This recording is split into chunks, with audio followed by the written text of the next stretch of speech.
Welcome to News Talk, Episode 3. I'm Xiao Xiao.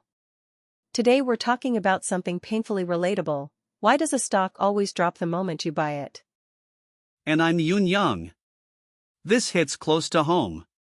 Or the World Cup, you bet on your favorite team, and they lose for sure, like clockwork. Right. Today we're breaking this down through behavioral economics and psychology. First up, confirmation bias. You remember losses way more vividly than wins. Exactly. You buy a stock, it drops, that memory sticks. But you've also bought stocks that went up, those just get filtered out. The story I buy, it drops fit your emotional memory better. You tell your friends, you reinforce the narrative, and eventually you believe it's the universal truth. Statistically, this is selective memory. You ignore the times you didn't buy and it went up, or you bought and it didn't drop. You only focus on the losing cases. Number 2, loss aversion. This is one of the most famous findings in behavioral economics. Kahneman and Tversky showed that the pain of losing is about 2 to 3 times stronger than the pleasure of an equal gain. So when your stock drops 1%, it hurts as much as a 2 to 3% gain feels good. That's why you panic sell on a dip. And then it rebounds. That's your I sell, it goes up moment. It's not the universe mocking you, it's loss aversion driving your behavior. And when it's going up, you FOMO in at the top, then it corrects, I buy, it drops. Classic pattern. Number 3, the availability heuristic.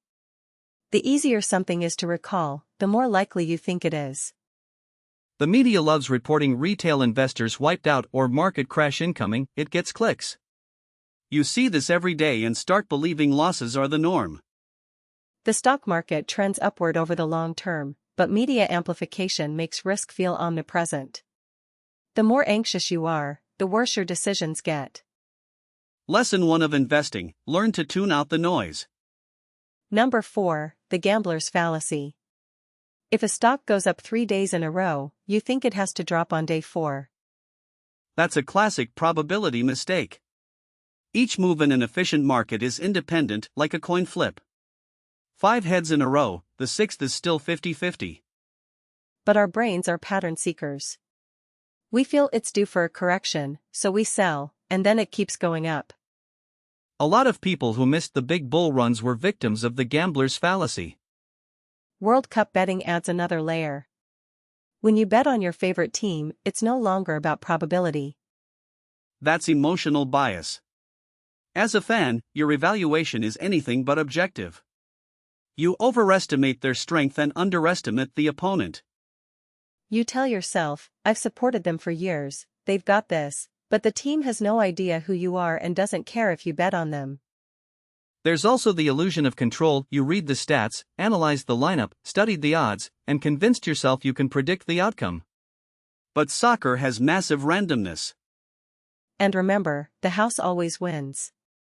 The bookmaker has the information advantage and the probability edge. Retail investors and gamblers are playing a rigged game. Here's the funny part, your brain holds 2 contradictory biases at the same time. You mean the hot hand fallacy and the gambler's fallacy? One says winning streak means you'll keep winning, the other says winning streak means you're due for a loss. Exactly. 2 opposite beliefs, and the same person can fall for both in different contexts. One makes you chase gains, the other makes you sell too early. Plain and simple, human decisions are often driven by emotion and mental shortcuts, not rationality. So how do we break free from all these biases? First, admit you're irrational. Knowing you have these biases is already a defense. Second, use systems, not gut feelings. Dollar cost averaging is a great example. Buy at regular intervals regardless of market conditions. Third, reduce decision frequency. The more you trade, the more chances you have to make mistakes. Buffett says the best strategy is buy and hold. Fourth, stay away from leverage and gambling. Don't invest or bet money you can't afford to lose. Fear will hijack your judgment. Finally, zoom out. Over a 5 or 10 year horizon, most short-term noise fades into background.